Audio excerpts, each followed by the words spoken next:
오늘 주시는 하나님의 말씀 우리 함께 봅니다. 주보를 보시게 되면 다 적혀져 있지 않습니다. 너무 길어서 성경책을 찾으셔야 가능할 것 같습니다. 마태복음 25장 14절부터 30절까지입니다. 마태복음 25장 14절부터 30절까지입니다. 우리 자리에서 일어나서 하나님의 말씀 받도록 하겠습니다. 받들어 있습니다. 하나님의 말씀 들으시기 바랍니다. 또 어떤 사람이 타국에 갈 때 그 종들을 불러 자기 소유를 맡김과 같으니 각각 그 재능대로 한 사람에게는 금 5달란트를, 한 사람에게는 2달란트를, 한 사람에게는 1달란트를 주고 떠났더니 5달란트 받은 자가 바로 가서 그것으로 장사하여 또 5달란트를 남기고 2달란트 받은 자도 그와 같이 하여 또 2달란트를 남겼으되 1달란트 받은 자는 가서 땅을 파고 그 주인의 돈을 감추어 두었더니 오랜 후에 그 종들의 주인이 돌아와 그들과 결산할세 5달란트 받은 자는 5달란트를 더 가지고 와서 이르되 주인이여 내게 5달란트를 주셨는데 보소서 내가 또 5달란트를 남겼나이다. 그 주인이 이르되 잘하였도다 착하고 충성된 조등아 내가 적은 일에 충성하였음에 내가 많은 것을 내게 맡기리니 내 주인의 즐거움에 참여할지어다 하고 2달란트 받았던 자도 와서 이르되 주인이여 내게 2달란트를 주셨는데 보소서 내가 또 2달란트를 남겼나이다. 그 주인이 이르되 잘하였도다 착하고 충성된 종아 내가 적은 일에 충성하였음에 내가 많은 것을 내게 맡기리니 내 주인의 즐거움에 참여할지어다 하고 1달란트 받았던 자는 와서 이르되 주인이여 당신은 굳은 사람이라 심지 않은 데서 거두고 해치지 않은 데서 모으는 줄을 내가 알았으므로 두려워하여 나아가서 당신의 달란트를 땅에 감추었나이다. 보소서 당신의 것을 가지셨나이다. 그 주인이 대답하여 이르되 악하고 게으른 종아 나는 심지 않은 데서 거두고 해치지 않은 데서 모으는 줄 내가 알았느냐? 그러면 내가 마땅히 내 돈을 취리하는 자들에 맡겼다가 내게 돌아와서 내 원금과 이자를 받게 하였을 것이니라 하고 그에게서 그 1달란트를 빼앗아 10달란트 가진 자에게 주라. 무릇 있는 자는 받아 풍족하게 되고 없는 자는 그 있는 것까지 빼앗기리라. 이 무익한 종을 바깥 어두운 데로 내쫓으라. 거기 슬피 울며 이를 갈리라 하니라. 하나님의 말씀입니다. 자리에 앉아 주시기 바랍니다. 기도하겠습니다. 하나님 아버지, 저희들이 오늘 이 말씀을 받습니다. 너무나 잘 알고 있다고 생각하는, 그래서 그저 무심히 지나칠 수도 있었던 말씀, 그러나 오늘 지금 이 땅을 사는 우리에게 하나님의 음성으로 들리길 소원합니다. 그것이 가능한 것은 성령님께서 우리 한 영혼 한 영혼을 만지셔야 할 터인데, 주님, 이 자리에 있는 주님의 백성들의 마음 가운데 성령님 기경하여 주시고 부족한 종도 주님께서 함께 하시사 내 입에 파수꾼을 세우셔 하나님의 거룩한 말씀이 바로 선포되게 도와주시옵소서. 이곳의 공기까지 주님께서 주관하여 주시기를 간절히 원하옵고 살아계신 예수 그리스도의 이름으로 기도하옵나이다. 아멘.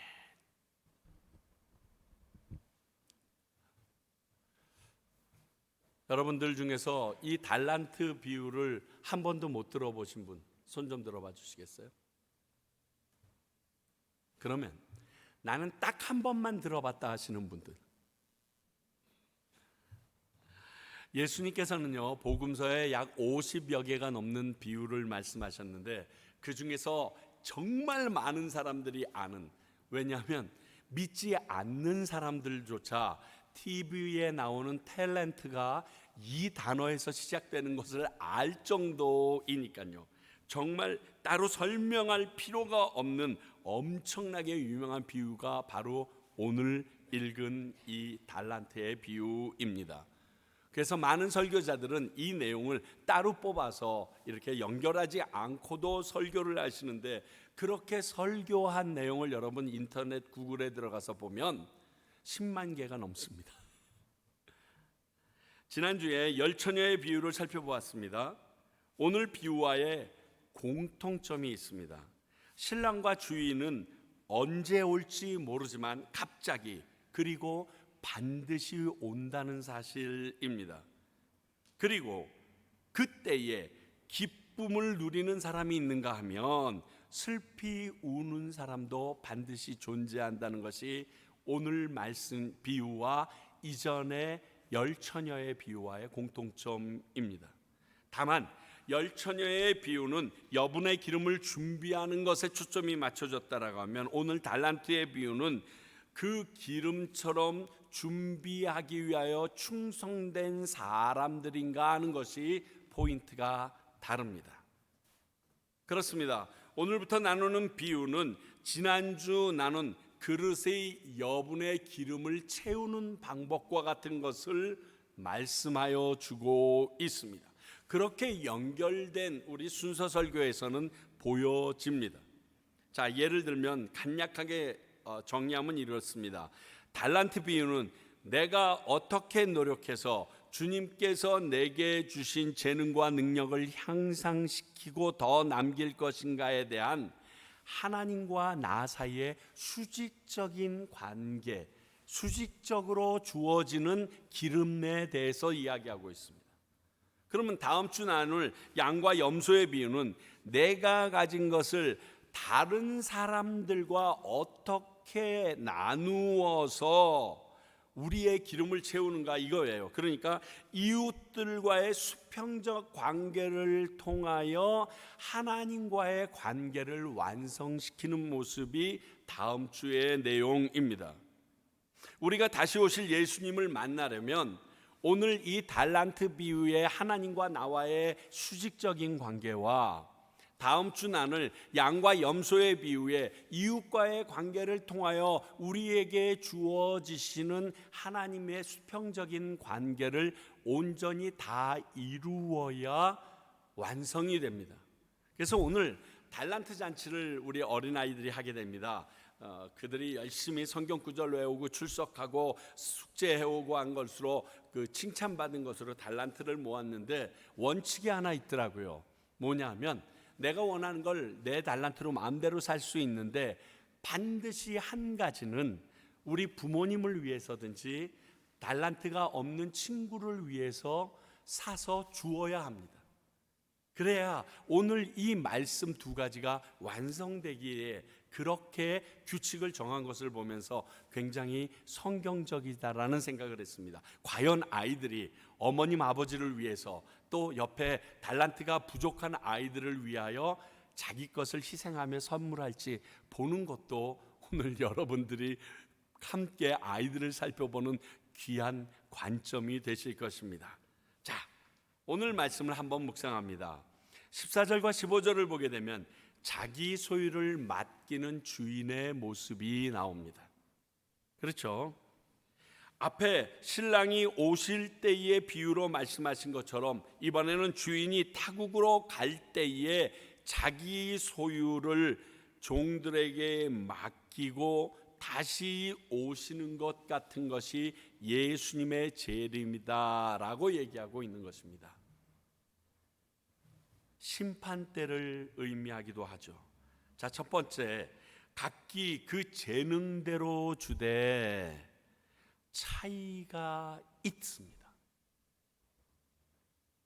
나중에 결산할 때도 보면요, 각각합니다. 그래서 뭉뚱그려서 하지 않습니다. 또 그 재능 이상의 것을 요구하지도 않습니다. 5달란트 가진 사람들이 10달란트를 남기길 원하지도 않고 2달란트 가진 사람이 5달란트 남기기도 원치 않습니다. 다만 최선을 다하여 충성하였는가로 판단하는 게 오늘 비유의 핵심입니다. 이는 공의와 공평의 하나님의 성품을 우리에게 보여주고 있는 것입니다. 기억하십시오. 그분이 우리를 창조하셨기에 나에 대해서 나보다 날 더 잘 알고 계십니다. 내가 어느 정도까지 해낼 수 있는지도 알고 계시고요, 어떤 장애물로 인하여 그 일을 해나가다가 넘어지고 힘들어할지도 알고 계십니다. 그러나 결국 이루어낼 수 있는 결과를 알고 계신 하나님이시기에 그에 맞는 일을 오늘 이 종들처럼 이 자리에 앉아 있는 저와 여러분들 각각에게 주셨습니다. 맡기셨습니다. 그러므로 우리의 재능과 능력에 대해서 다른 사람과 비교하는 것은 무의미합니다. 주신 것에 감사하면서 최선을 다하는 것이 우리가 할 바입니다. 그래서 가끔 보게 되면 다른 사람이 많이 가지고 능력이 많은 것에 대하여 시기 질투하며 내가 없다는 것에 대하여 굉장히 광분하시는 분들이 있습니다. 그럴 필요 없습니다. 여러분, 정말 죄송하지만 노력해서 따라갈 수 있는 게 있고요, 노력해서 도저히 따라갈 수 없는 게 있습니다. 이렇게 사람들을 보면 아시잖아요. 와, 어떻게 저런 생각을 해내? 어떻게 저렇게 일을 하지? 이게 이렇게 보여요. 그래서 넘사벽이라는 말을 하잖아요. 도저히 넘어갈 생각을 안 해요. 특히 예술 계통을 보면요, 너무 확연해요, 그 관계가. 야, 대학교 들어가서는 그냥 도토리 키재기로 서로 잘하는 것 같은데요, 그때부터 벌써 한 명씩 튀어납니다. 음악계에는 그런 이의 속설이 있습니다. 15년 만에 스타가 한 명이 탄생한다고. 그러니까 매년 5천여 명, 요즘엔 10,000명이 넘는 아이들이 성악을 한다고 졸업을 하는데 그 중에 15년이 쌓여야 스타 한 명이 나오는 거예요. 근데 그 아이들은 학교 다닐 때부터 싹수가 달라요. 노력해서 되는 게 아니라 그저 가지고 나온 게 내가 노력해야 될 정도의 수준이고, 그런데 그런 아이들은 그게 너무 즐겁고 기쁘기 때문에 또 노력까지 합니다. 그럼 넘사벽이에요. 그걸 뛰어넘어 보려고 살리에르처럼 모차르트 죽이려고 하면 결국 나에게 주어지는 건 아무것도 없습니다. 그저 모든 사람들에게 큰 영향력을 끼칠 한 사람을 망가뜨려버리는 그러한 페루나 정도로 끝나버리는 게 모습이었던 것을 저는 참 많이 봅니다. 오늘 주인은 그렇게 자기 종들을 너무 잘 알고 계시기에 합당하게 각각 맡기고 떠나십니다. 그리고 또 하나 우리가 알아야 될 것은 그들에게 맡긴 그 재산이 작은 재산이 아니라는 것입니다. 자, 우리 액수로만 볼까요? 한 달란트는 금 34kg입니다. 요즘에 1g이 11만 6천 원인가 어저께인가 그저께 시세로 보니까 그렇더라고요. 자, 10만 원만 칩시다. 그렇게만 계산해도 한 달란트면 34억입니다. 그러니까 두 달란트는 68억이요, 5달란트는 170억 원입니다. 감이 안 오잖아요. 우리는 이런 걸 1억도 받아보기 힘든데. 자, 당시 한 달란트는 600데나리온이었습니다. 한 데나리온은 한 사람의 하루치 1급이었습니다. 한 달란트는요 16년 동안 한 푼도 안 쓰고 어떤 사람이 모아야 되는 돈입니다. 그러면 두 달란트는 32년치고요 5달란트는요 80년 동안 한 푼도 안 쓰고 모아야 내가 가질 수 있는 그러한 물질입니다. 그러니까 주인은요 떠나시면서 우리에게 굉장히 많은 것을 맡기고 떠난 겁니다. 우리에게 맡기신 재능의 가치는 작은 게 아닙니다. 최고로 그분이 내 형편에서 쳐주신 가격입니다. 그러므로 나의 재능을 하찮게 여기거나 부족하게 여기는 것은 잘못 알고 있는 것이고, 더 나아가서 하나님이 우리에게 주신 최고의 가치를 하향시켜 버리는 그러한 행동을 하고 있는 죄를 짓는 겁니다. 이런 것도 무슨 재주라고 나에게 주셔서 큰일 난다는 거예요. 그 재주 없으면 돌아가지 않는 세상이 될 수도 있다는 거 아세요? 이렇게 3명의 종에게 자기 재산을 맡기고 주인은 떠나갔습니다. 이렇게 예수님은 다시 돌아와서 결산할 것을 기대하면서 이 자리에 있는 저와 여러분들에게 이 3명과 같이 각각에게 필요한 재능과 능력을 주시고 떠나가셨습니다.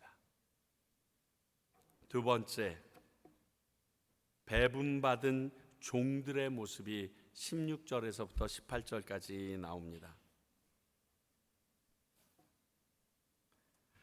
이 모습은 다시 오실 예수님을 기다리면서 이 땅에서 살아야 되는 우리들의 삶의 모습의 여러 가지를 보여주고 있습니다. 지금 저는 달란트 비유를 따로 떼어서 보는 것이 아니라 지금 예수님께서 제자들에게 종말에 대해서 이야기하시면서 그 제자들에게 앉혀 놓으시고서 감람산 위에서 지금 강해하고 있는 내용입니다. 그러다 보니까 예수님의 재림에 대해서도 얘기하게 되셨고, 그 재림 때는 언제가 될런지, 그때는 어떠한 일이 있을런지, 그리고 그러면 어떻게 준비해야 되는지 그 순서대로 나가면서 지금 달란트 비유를 살펴보고 있습니다. 주인이 온 후 그 세 사람의 태도가 이것을 확인해 주는데, 분배받은 종들 모두 주인이 다시 와서 결산할 것을 다 알고 있었다는 것입니다. 그들을 와서 얘기하는 거 보면 주인이 와서 결산할 걸 다 준비하고 있었어요. 다 알고 있었어요. 1달란트든 2달란트든 5달란트 받은 사람들이 다 알고 있었어요. 그러니까 믿고 있었다는 거예요.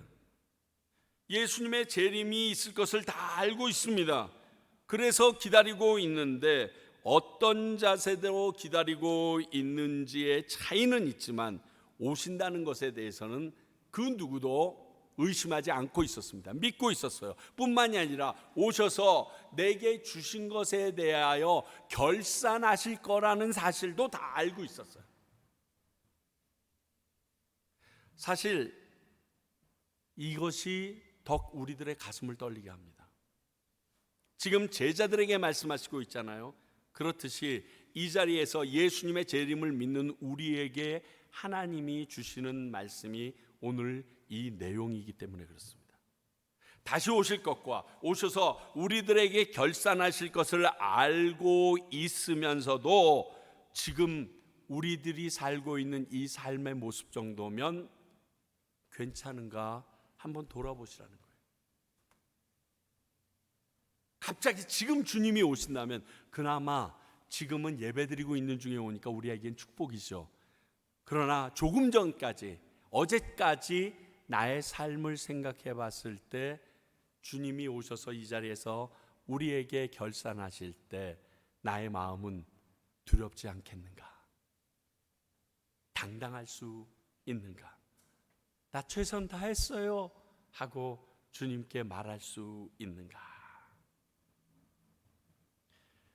분배받은 종들의 모습은 이러한 부류가 있었습니다. 16절 17절을 보니까 바로 가서 장사를 시작하는 부류가 있네요. 여러분 16절 한번 보세요. 5달란트 받은 자는 바로 가서 그것으로 장사하여 또 5달란트를 남기고, 2달란트 받은 자도 그와 치하여, 이렇게 말하고 있습니다.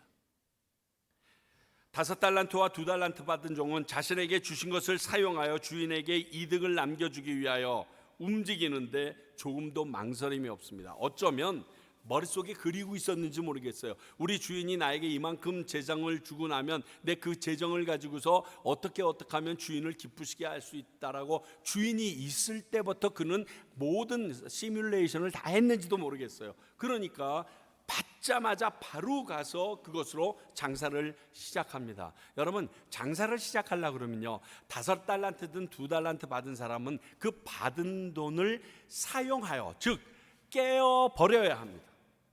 그 돈을 허비하는 일부터 시작돼야 됩니다. 그 돈을 통하여 그 돈이 마이너스가 되면서 그 다음에 시작되는 것이 장사의 원칙입니다. 5달란트를 그대로 가지고서는 아무 일도 할 수 없습니다. 지금 그 일을 시작했다는 것입니다. 그래서 이것은 위험이 따르는 아슬아슬함이 동반됩니다. 왜?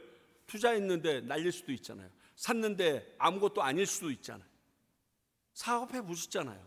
사업은 투자를 해야 돼요.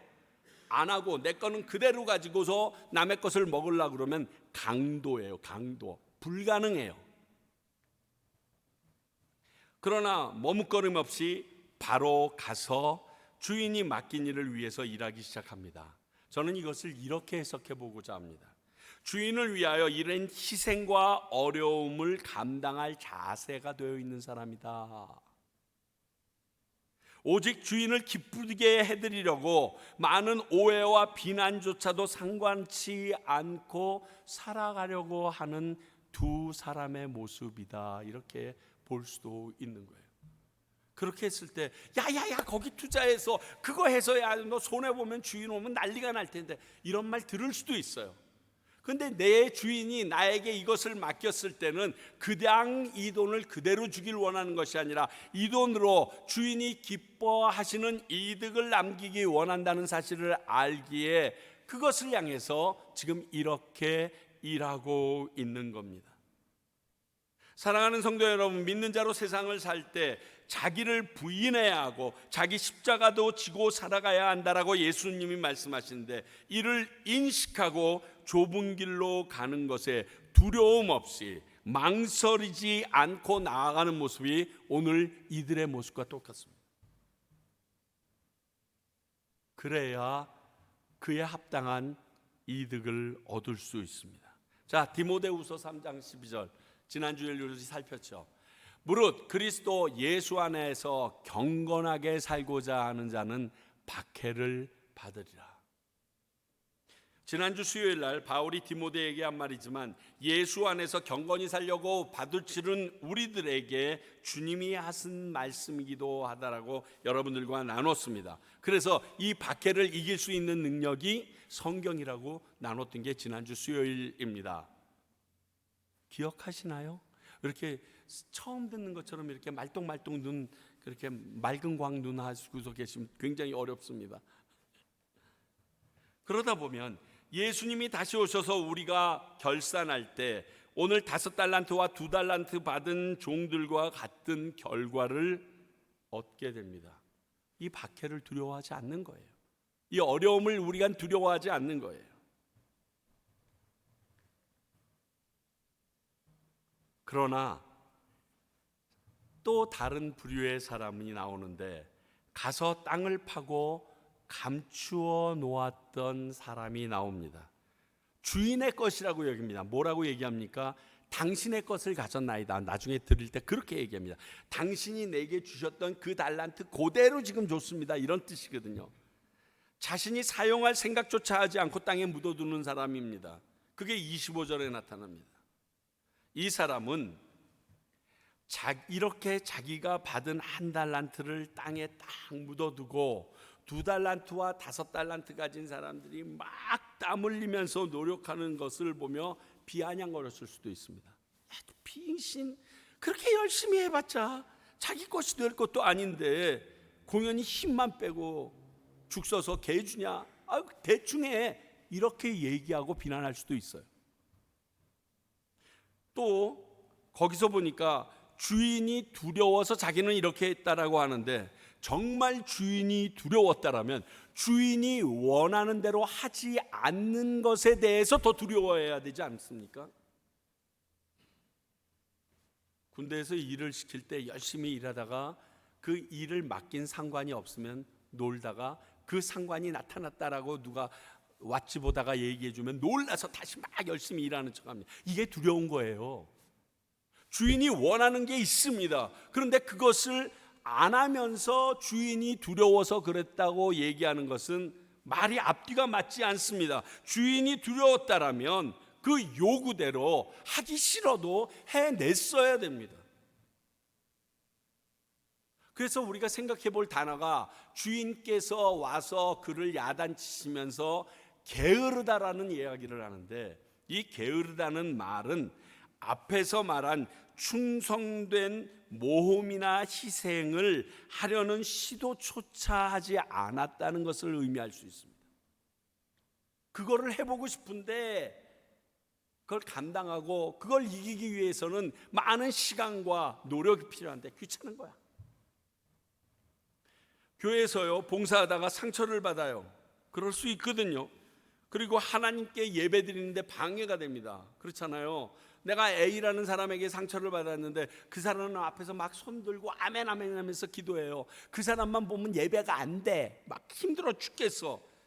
그래서 앞으로는 조용히 세련되게 주일날 예배만 드리고 가겠다고 이렇게 신앙생활하는 사람들이 있습니다. 있을 수도 있고요. 한시적으로 그렇다 그러면 제가 인정하겠습니다. 근데 계속 쭉 주님이 오시는데도 그렇게 살고 있어요. 그래서 아무런 교회 봉사도 하지 않고 마음에 부담이 없는 큰 교회를 찾아가는 것이 오늘날의 성도들의 문화처럼 자리 잡고 있습니다. 그런 사람들을 보면 보기에는 지혜롭고 굉장히 세련된 것 같습니다. 사랑하는 성도 여러분, 주님은 세련된 종교인을 찾지 않으십니다. 안락함과 평안함을 뒤로하고 하나님 나라를 위해 그 모든 것을 포기하고 살아가는 힘들지만 예수님을 기쁘시게 해드리기 위하여 충성되이 살아가는 그 사람을 원하시고 그러한 사람을 찾으시는 분이 우리 주님이십니다. 그리고 그날 오셔서도 그러한 사람을 찾으실 것입니다. 우아하고 세련되게 와서 먼지 하나 안 묻히고 다 폼 잡고서 난 드릴 만한 헌금 드렸어 이렇게 하고 떠나가는 사람을 찾는 게 아니라는 거예요. 나는 과연 이들 중에 어떤 종류의 모습과 자세로 살아가는 사람일까요? 이것을 깨닫는 것이 오늘 비유의 중요한 포인트입니다. 재림을 준비하는 자의 모습이기 때문에 그렇습니다. 드디어 주인의 결산한 모습이 19절서부터 30절 사이에 나옵니다. 그들 모두 다 주인이 다시 오실 것을 알고 있었고 오면 우리에게 주신 것을 가지고 결산할 것을 알고 있었습니다. 기억하십시오. 주지 않은 데서 거두지 않으십니다. 주신 데서 거두십니다. 한 달란트 가진 자가 실수하고 잘못 말한 게 여기에 있습니다. 다시 오신 예수님께서 심판하시는 모습을 말하기도 합니다. 그리고 그들이 받게 될 평가도 말씀하고 있습니다. 첫 번째는 사람들을 서로 비교하면서 상대 평가하는 게 아니고 개개인을 절대 평가하신다는 사실을 볼 수 있습니다. 각각 재능이 다릅니다. 그렇기 때문에 다른 사람과 비교하여 상대 평가할 수 없습니다. 저는 음악을 했으니까 그거로 표현하는 게 제일 좋은 것 같아요. 성악하는 사람들은 성악하는 사람들끼리 모아놓고 컴피티션을 합니다. 피아노 치는 사람은 피아노 치는 사람들끼리 모아놓고 컴피티션을 합니다. 현악기 하는 아이들은 현악기 하는 애들끼리 모아놓고 컴피티션 합니다. 왜냐하면 그 각자의 어렵고 힘든 난이도가 다릅니다. 그래서 다른 악기와 다른 재주를 가진 사람과 함께 연결해서 생각해 보는 것은 바르게 평가할 수 있는 기준이 없습니다. 한때는 우리 한국의 유명한 콩쿠르에서 여자와 남자 성악가를 같이 놓고 평가했다가 이것은 불가능하다라고 생각해서 남자와 여자조차도 나누어서 평가하고 있는 것을 봅니다. 저는 정확한 표현을 하기 위해서는 그게 맞다라고 생각합니다. 그렇습니다. 1달란트 받은 사람들과 5달란트 받은 사람들과 2달란트 받는 사람들이 다 각기 재능이 다른데 그들을 뭉뚱그려서 표현하고 평가한다는 것은 바르지 못합니다. 그래서 주인이 칭찬을 하는데도 21절과 23절을 보게 되면 토시 하나 틀리지 않고 똑같이 얘기합니다. 헬라어도 똑같습니다. 만약 상대평가였다면 생각해 보세요. 당연히 5달란트를 더 남긴 사람이 열심히 노력해서 2달란트 남긴 사람이 아무리 노력해도 2달란트밖에 안 되면 5달란트 남긴 사람의 절반도 안 되잖아요. 그러면 2달란트 남긴 사람도 5달란트 남긴 사람에 비교해 볼 때는 잘못됐다라는 책망을 들어야 됩니다. 근데 그렇게 하지 않아요. 우리 주님은 오실 때 그렇게 평가하지 않습니다. 앞에서도 잠시 나누었지만 우리 주인이신 하나님은 그 사람에게 주시지 않은 것까지 달라고 하시는 분 아닙니다. 안 준 것도 달라는 것이 사기꾼이에요. 강도예요. 우리 주님 그런 분은 아니에요. 주인이신 하나님이 정한 것이기에 너무 잘 알고 있습니다. 얘는 노력해도 이 이상 안 돼. 왜? 그렇게 창조했는데 뭐. 그걸 가지고 우리가 뭘 싸우겠어요? 그게 그분의 방법이세요. 그 안에서 최선 다했으면 감사합니다 하고 되는 거예요. 예수님이 오시는 날에도 우리를 다른 사람들과 비교하시는 것이 아니고 주님이 우리에게 맡기신 것을 가지고 결산하고 보자고 하실 거예요. 제가 어떨 때는 찬양 인도하고 노래하는 거 좀 내려놓고 말씀이나 그리고 목양에 좀 더 신경 써볼까 하는 생각이 있습니다. 제가 알고 있는 어떠한 목사님들은 정말 한국에서 제일 유명한 대학 나오셔서 성악을 하셨음에도 불구하고 그것을 안 한 사람처럼 사는 분, 한국에서 탑 클래스의 기타리스트로 있었으면서 수많은 제자를 배출하고 목회자가 돼서는 전혀 그것을 사용하지 않는 분들을 보면 정말 가슴이 아픕니다. 하나님께서 그걸 허락하셨을까요? 나는 말씀을 전하라고 했기 때문에 나는 이걸 다 포기한다라고 얘기하는데 하나님께서 주신 그 재능 포기하는 것을 잘했다 칭찬할 것 같으세요? 저는 절대 그렇게 보지 않습니다. 아니, 하나님이 왜 시간 낭비하게 허락을 하셨을까요? 왜 그것을 주시고 그걸 사장시켜 버리실까요? 그게 악입니까? 하나님이 주신 재능인데 머리를 싸매고 그 위치에 올라가려고 노력해도 못 올라가는데 그 위치에 올라가서 많은 사람들에게 하나님의 주신 재능으로 이것을 했습니다 표현할 수 있는 위치에 있는데 그걸 딱 뺏으신다고요?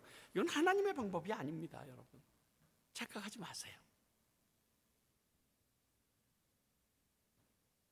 그러므로 없는 것으로 인해 열등감을 가지거나 자존감이 무너지는 일은 하나님이 주신 마음 아닙니다.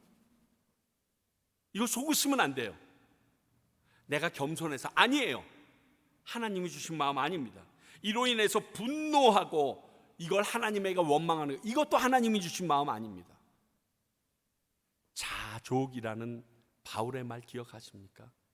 그걸 빨리 깨달아야 이 땅에서 살아가는데 기쁘고 평안합니다. 스스로 한탄하는 심정의 자족이 아니라 하나님이 내게 주신 것의 한계를 아는 자족이요. 그리고 29절에 무릇 있는 자는 받아 풍족하게 되고 없는 자는 그거 있는 것까지 뺏기라. 이 말은요, 돈에 대해서 한 말이 아닙니다. 오늘 달란트로 얘기했기 때문에 그렇지만 이게 아니라요, 우리가 그동안 쌓아놨던 신앙에 대하여 하나님께서 원하시는 그 기름에 해당하는 우리들의 신앙 수준에 대하여 얘기하는 겁니다. 만약 이게 돈이라면 지금 시대에 물질 만능주의랑 뭐가 달라요? 예수님은 그것을 바라시는 분이 아니거든요. 주인의 결산의 모습에서 주인이 착하다고 말하는 부분이 있습니다. 착하고 충성된 종아. 이것은요, 주인의 말을 온전히 받아들이는 좋은 마음이 있었음을 말합니다. 다른 말로 얘기하면 주인의 의도대로 행동하는 것을 말합니다. 왜? 반대적인 한 달란트 받은 사람의 행동을 보고 착하다고 얘기하지 않고 악하다고 얘기했으니까 그 의미를 뒤집어 보면 압니다. 내게 주신 것에 대해서 족한 줄로 알고 최선을 다해 충성했던 모습을 지금 우리 주인은 착하다고 얘기하셨습니다. 한 달란트 받은 이는 원망과 분노로 주인의 처사를 인정하지 않고 따르지 않은 것이기에 이 의미를 뒤집어 보면 바로 착하다는 의미를 알 수 있습니다. 반대로 세 번째, 주인이 악하다고 말했던 것은 주인에 대한 잘못된 생각과 주인의 말을 자기 마음대로 해석하고 행동했던 교만과 불순종의 모습이 악한 것이었습니다. 주인에 대한 잘못된 판단으로 인해서 한 그의 행동을 악하다고 말하신 것입니다. 그래서 우리가 세상적으로 알고 있는 악하다는 표현과 이 내용의 악하다는 다릅니다. 의미가 자기 방식대로 생각하기를 주인은 탐욕스럽고 포악하고 그런 유대인 상인 정도로 알고 있었어요. 주인이 어떤 사람인지 알려고도 하지 않았던 것 같아요. 그저 그 눈에 보이는 대로 생각하고 생각한 대로 말하고 행동한 것이 한 달란트 가진 사람입니다. 사랑하는 성도 여러분, 많은 사람들이요 이 종처럼 예수님을 자기 방식대로 생각하고 자기가 생각한 대로 예수님에 대해서 판단하고 말하고 그리고 행동합니다. 그래서 아까 그 찬송가 부른 거예요. 예수님은 누구신지 제발 제대로 알으라고요. 장차 나를 심판하실 분이 누구예요? 예수님이에요. 그러면 그 예수님이 신앙생활을 한다는 사람이라면 어떠한 분이신지 알아야 되는 건 상식 아니에요? 상식. 출제자의 문제를 알기 위하여 그 기출 문제를 풀어보듯이 다시 오실 심판주가 어떤 분이신지 알아야 내가 그 심판대 앞에 섰을 때 부끄러움 당하지 않을 거 아닙니까? 그래야 그날 그분의 평가를 좋게 받을 수 있는 것은 상식인데, 오늘 한 달란트 받은 이 사람은 주인에 대해서 전혀 잘못 알고 있었어요. 너 나에 대해서 그렇게 생각했어? 그래, 그럼 네가 생각한 대로 내가 너를 풀어주지. 그리고서 그를 옥죄해 버리신 거예요. 충분히 느끼시죠? 읽으시면서. 사랑하는 성도 여러분, 오늘 이 달란트 비유는 예수님의 재림을 준비하면서 우리에게 내게 주신 것들을 헤아려 볼 수 있어야 한다는 것을 알려주고 있습니다. 내게 주신 게 무엇이지? 내게 주신 재능과 내게 주신 능력이 무엇이지? 그게 크든 작든 세상의 가치로 볼 때, 세상의 눈으로 볼 때 작고 크든 그게 상관없이 그것을 헤아려 볼 수 있어야 돼요. 그리고 그 주신 것을 내가 사용해서 하나님이 원하시고 기뻐하시는 일을 위하여 얼마나 노력했는가 생각해 보셔야 돼요. 그렇지 않았다라면 예수님께서 오셨을 때 미련한 5 처녀처럼, 또 오늘 한 달란트 받은 이 종처럼 그분과 함께 잔치에 참여하지 못하고 밖에 내쫓겨 어두운 데서 슬피 울며 이를 가는 우리들의 모습이 될 수밖에 없다는 거예요. 오늘 달란트 비유를 예수님의 재림, 감람산 위에서 제자들에게 하셨던 종말 때 있어질 일에 대하여 적용해서 우리는 함께 풀어보았습니다. 한번 다시금 생각해 보십시오. 내게 주신 그 달란트, 나는 지금 어떻게 사용하는지 놔두고 있는지. 기도하겠습니다. 하나님 아버지, 오늘 말씀을 통하여 주님의 재림을 준비하는 자로서의 나의 모습을 다시금 돌이켜봅니다. 누구에게나 주셨던 그 달란트인데 나는 그것이 세상의 가치로 다른 사람과 비교했을 때 적다라고 생각해서 가벼이 여김으로 지금까지 그 달란트를 땅에 묻어놓고 있는 모습은 아닌지요. 주님이 오실 때 그 땅에 묻어놓은 것을 떼어내는 그러한 자들이 되지 않도록 지키시고 붙들어 주시옵소서. 예수님 이름으로 기도하옵나이다.